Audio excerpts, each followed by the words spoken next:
शील प्रभुपाद की जय। गुरु गौरांग की जय। तिरुमंगई अलवार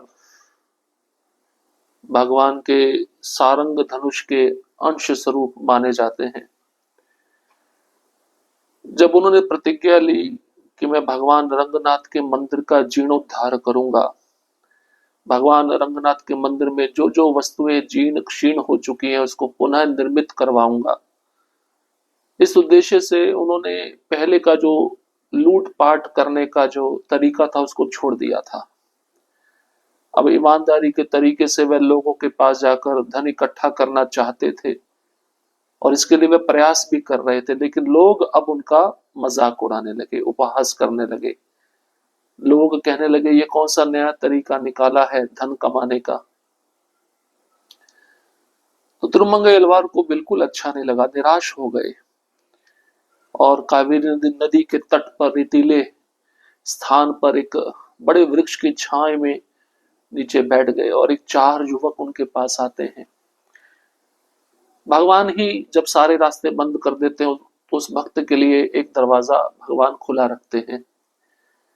ये चारों युवक जो कि चारों को सिद्धियां प्राप्त थी, भगवान के द्वारा भेजे गए थे और तिरुमंगई अलवार को उस मंदिर का निर्माण कराने के लिए वहां पर उनको भेजा गया था। चारों युवक भी उसी छायादार वृक्ष के नीचे बैठते हैं। तिरुमंगई अलवार को देखकर बड़े उत्साह पूर्वक उनका भी भक्ति में मन भर आता है। तिरुमंगई अलवार के चेहरे पर ओज तेज देखकर वे भी बड़े प्रसन्न होते हैं, आश्चर्यचकित होते हैं। अब तिरुमंगई अलवार उन चारों को उनका परिचय पूछते हैं तो चारों अपना अपना नाम बताते हैं और किस कार्य में वो निपुण होते हैं उसके विषय में भी वो बताते हैं। अब इसके आगे का प्रसंग हम पढ़ना प्रारंभ करते हैं। तिरुमंगई को उनके शब्द विचित्र, हास्यास्पद, रुचिकर व स्फूर्तिदायक लगे। कुछ क्षणों के लिए वह अपने मन में दबी भावनाओं को भूल गए।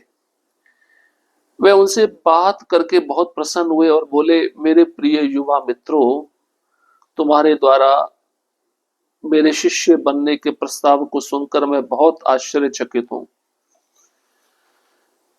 तुम मेरे विषय में कुछ भी नहीं जानते, मैं तुम्हारे जीवन के विषय में और भी कुछ जानना चाहता हूं। तो उन चारों युवकों के मुख से जब अपना परिचय सुना तो तिरुमंगई अलवार को थोड़ा विचित्र लगा, हंसी भी आई, रुचि भी उत्पन्न हुई, स्फूर्ति भी आ गई। कुछ क्षणों के लिए तिरुमंगई अलवार के मन में जो भावनाएं थी वो दब गई थी, उसको वे भूल चुके थे।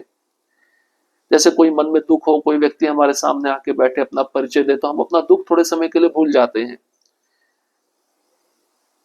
अब तिरुमंगई अलवार बहुत प्रसन्न हुए और उन चारों युवकों को बोलते हैं, तुम मेरा शिष्य बनने चाहते हो, ये सुनकर मुझे बड़ा आश्चर्य हुआ है। तुम मेरे विषय में कुछ जानते नहीं हो और मैं तुम्हारे जीवन के विषय में और कुछ भी जानना चाहता हूं। गुरु अगर किसी को बनाना है और शिष्य किसी को बनना है तो गुरु का पहला दायित्व है कि शिष्य के बारे में सब कुछ जाने, क्योंकि बिना जाने अगर कोई गुरु शिष्य बनाता है तो उस गुरु को बड़ा भारी अपराध झेलना पड़ता है। चारों युवकों ने इस प्रकार एक सत्य कहना आरंभ किया, स्वामी, हम आपके विषय में सब कुछ जानते हैं। आप तिरुमंगई हैं जो कि श्रीरंगम की ओर जाने वाले वन क्षेत्र में पिछले कुछ महीनों से वैष्णव भोज का कार्यक्रम चला रहे हैं। हमें कई बार वहां भोज करने का अवसर भी प्राप्त हुआ था। आपके द्वारा व्यवस्थित संतर्पण के स्थान पर कई वैष्णव भक्तों, यात्रियों आदि को भोजन व आश्रय की सुविधा प्राप्त होती थी। हम भक्तों, यात्रियों व निर्धनों के प्रति आपके निस्वार्थ शील व सेवा भाव के प्रति अवगत हैं। अभी 2 दिन पूर्व ही हमें सूचना मिली कि आप सर्वसंग परित्यागी बनकर शेष जीवन श्री रंगनाथ भगवान के चरण कमलों में व्यतीत करने आ गए हैं। स्वामी, हम आपके विषय में सब कुछ जानते हैं। आप जो एक संपन्न परिवार में जन्मे हैं, जिन्होंने भक्तों की सेवा में अपना संपूर्ण जीवन लगा दिया, जिन्होंने भगवान श्री रंगनाथ की सेवा में रत रहने के लिए अपने राज्य व शासन का परित्याग कर सर्वसंग परित्यागी बन गए, हम आपका गुणगान कैसे करें। तो चारों युवकों को ये बात पता थी। कौन सी बात? तिरुमंगई अलवार वैष्णव भोजन कराते हैं, और ये चारों भी उस वैष्णव भोजन में कभी कभार जाकर प्रसाद खाकर आते थे। तो ये सत्य उनको पता था। वही व्यक्ति के अंदर प्रामाणिकता, और कोई व्यक्ति बहुत प्रामाणिकता से सेवा कर रहा हो तो सामने वाला व्यक्ति जान लेता है, समझ लेता है, ये दिखावा नहीं कर रहा है सेवा का, ये हृदय से सेवा कर रहा है। तो इस प्रामाणिकता को चारों युवक जान चुके थे, इसलिए ये भी अपना जीवन समर्पण करने के लिए, गुरु बनाने के लिए उनके पास में आए थे। और वो चारों युवक कहते हैं कि आप जो वैष्णव भक्तों की सेवा किए हो, यात्रियों को भोजन कराए हो और उनको आश्रय की सुविधा प्रदान किए हो, इसके विषय में हम सब कुछ जानते हैं। अभी 2 दिन पहले ही हमें सूचना मिली थी कि आप सब कुछ छोड़कर भगवान रंगनाथ की सेवा में पूरी तरह लग जाने वाले हो। तो हम आपके विषय में सब कुछ जानते हैं, जबकि आप एक अच्छे परिवार में जन्मे हैं, परंतु आपने अपना पूरा जीवन भक्तों की सेवा में लगा दिया। अब आप अपना जीवन भगवान रंगनाथ की सेवा में लगाना चाहते हैं, समर्पण करना चाहते हैं, हम आपका गुणगान कैसे करें। हे उदार स्वामी, हमारा चरित्र अति कुत्सित व शर्मनाक है। भिन्न भिन्न स्थानों पर जन्मे हम लोग कुछ समय पूर्व चोरी के सामान से आजीविका चलाने के कारण सहकर्मी बन गए और हमने एक दल बना लिया।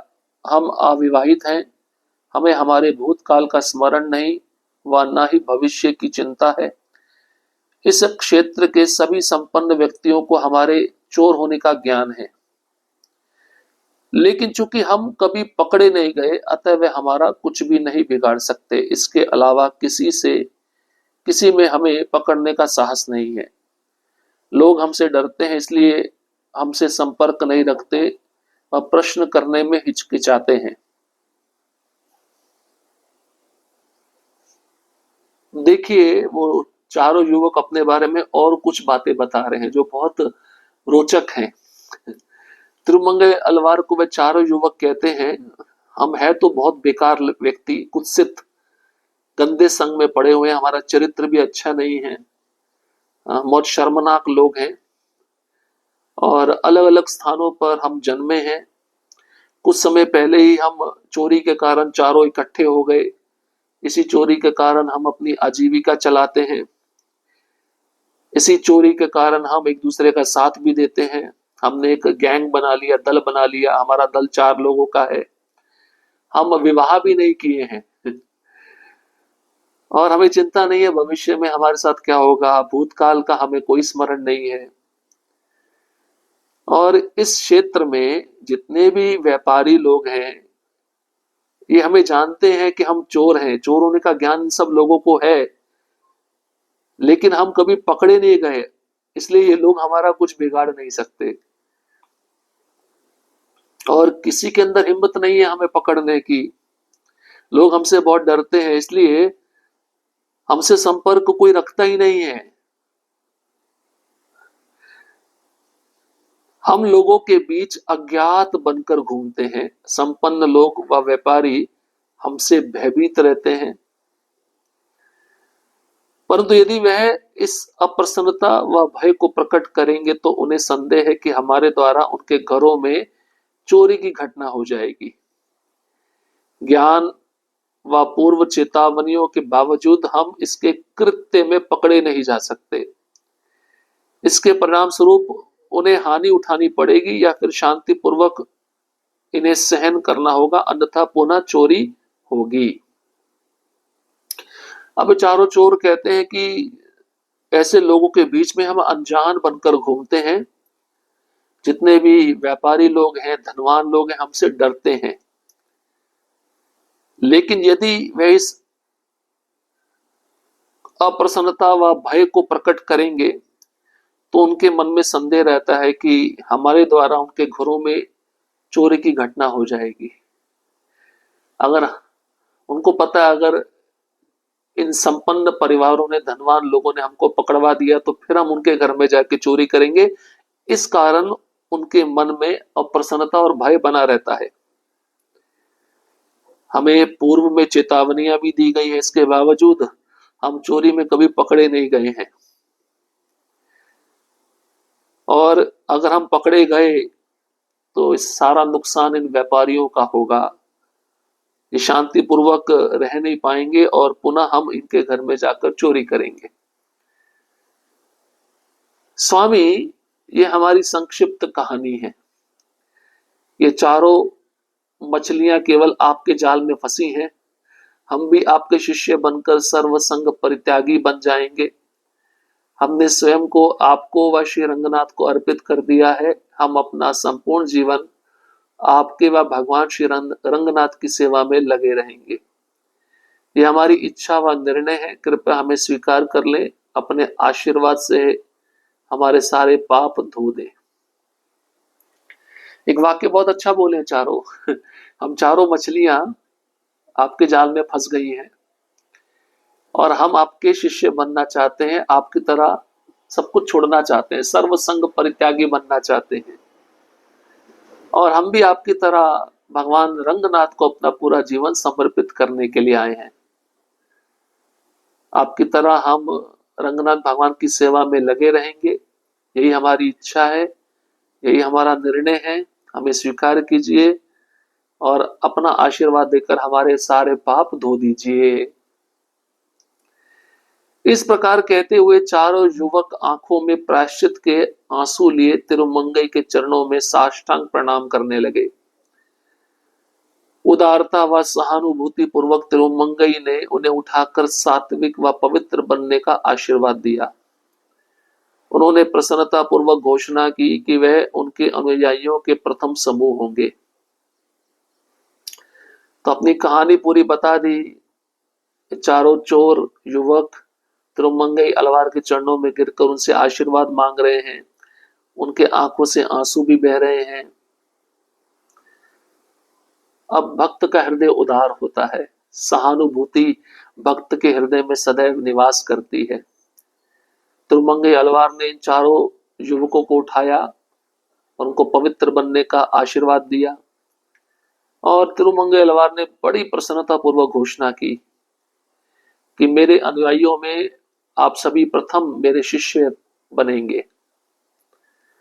तिरुमंगई ने उनसे कहा, मेरे प्रिय अनुयायियों, आपके ग्लानि के भाव ने आपके समस्त पापों को धो दिया है। प्रायश्चित सत्य के प्रति आत्म जागरूकता का परिणाम है। प्रायश्चित तुम्हें समर्पण के भाव, तत्पश्चात निस्वार्थता व अंततः सेवा भाव की ओर अग्रसर करता है। तुम धन्य हो और मैं तुम्हें अपने अनुयायियों, सहायकों व सेवकों की भांति सदैव अपने साथ रखूंगा। देखिए, तिरुमंगई उनसे कह रहे हैं, चारों युवकों से, तुम्हारे अंदर जो पश्चाताप की भावना पैदा हुई है, तुम्हारे मन में जो ग्लानि आई है, इसी ग्लानि और पश्चाताप की भावना ने तुम्हारे सारे पापों को धो दिया है। जब कोई व्यक्ति प्रायश्चित करता है हृदय से, तो वह भगवान के प्रति जागरूक हो जाता है। यही प्रायश्चित तुम्हें समर्पण के भाव में परिवर्तित करेगा। समर्पण के बाद तुम्हारे हृदय में निस्वार्थ भाव आएगा और निस्वार्थ भाव के आते ही तुम भगवान की सेवा प्रेम पूर्वक करने लगोगे। तुम धन्य हो, मैं तुम्हें अपने अनुयायियों, सहायकों और सेवकों की भांति हमेशा अपने साथ में रखूंगा। इस प्रकार उन्हें आशीर्वाद देते व प्रोत्साहित करते हुए तिरुमंगई ने जारी रखा, प्रिय युवकों, तुमने मेरी ऐसी सहायता की है जिसे वर्णित या अनुमानित नहीं किया जा सकता। प्रायश्चित के इस क्षण के उपरांत आप चोर नहीं, भाग्यवान युवक हैं। आप शुद्ध तथा उन्नत बुद्धि वाली आत्माएं हो। परंतु मुझे ध्यानपूर्वक सुनो, मैं अब तुम्हें चोरी के कार्य में लगाने वाला हूं। व्यग्र मत होना व मेरी योजना को ध्यानपूर्वक समझो। मैं तुम्हें रात को चोरी के कार्य में लगाता हूं, परंतु अपने स्वार्थ के लिए नहीं, वरन उन कुटिल, कंजूस व गर्वित लोगों को सबक सिखाने के लिए जो आज मेरा अपमान तथा उपहास करके वैष्णव भक्तों को बुरा भला कहते हैं। ध्यान रखना मेरे प्रिय उत्साही शिष्यों, यह साधारण लोक कल्याण का कार्य नहीं है। तिरुमंगई ने हिचकिचाते हुए टूटे फूटे शब्दों में उन्हें राजी करने का प्रयास किया। इसके बाद में तिरुमंगई अलवार उनको आशीर्वाद देते हैं, प्रोत्साहित करते हैं कि तुमने मेरी जो सहायता की है, मैं उसका अनुमान नहीं लगा सकता और मैं अब आपसे और भी सहायता चाहता हूं। अब प्रायश्चित तुमने कर लिया है, अब तुम चोर नहीं हो, भाग्यवान युवक हो, शुद्ध उन्नत बुद्धि वाली आत्माएं हो। परंतु मुझे ध्यानपूर्वक सुनो, अब जो मैं कहने जा रहा हूं। अब तुम्हें चोरी छोड़नी नहीं है, चोरी करनी है। चोरी किसके लिए करनी है? मेरे लिए नहीं, भगवान रंगनाथ के लिए करनी है। और दूसरा, चोरी करने का उद्देश्य यह भी है कि जो कुटिल, कंजूस, धनवान लोग जो अपने धन पे गर्व रखते हैं, उनको सबक सिखाना है, क्योंकि इन लोगों ने मेरा अपमान, उपहास किया है, वैष्णव भक्तों को बुरा भला कहा है। तो ये कार्य जो तुम करने जा रहे हो, ये साधारण कार्य नहीं है, ये बहुत विशेष कार्य है। तो तिरुमंगई हिचकिचाते हुए टूटे फूटे शब्दों में इन चारों युवकों को यही बात समझाने का प्रयास कर रहे हैं। अद्भुत है, देखिए, चोरी छोड़ के आए थे, पहले तो चोरी अपने स्वार्थ के लिए करते होंगे, लेकिन अब भगवान के लिए चोरी करनी है, तो विशेष है। भगवान चोर है तो उनके भक्त भी चोर होते हैं। भगवान भी तो चोरी करते हैं अपने भक्तों के लिए।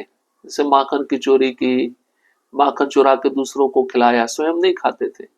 से भक्त भी चोर होते हैं, चोरी करते हैं, और वो जो धन मिलता है चोरी में भगवान की सेवा में लगा देते हैं। अब ये चारों चोर यही करेंगे। इसी के द्वारा भगवान रंगनाथ के मंदिर का निर्माण कराया गया था। यह अद्भुत कथा है। तो जो बाकी बचा हुआ कथा है उसको हम अगले सत्र में श्रवण करेंगे। हरे कृष्ण कृष्ण कृष्ण हरे हरे, हरे राम राम राम हरे हरे। श्रील प्रभुपाद की जय, गुरु गौरांग की जय।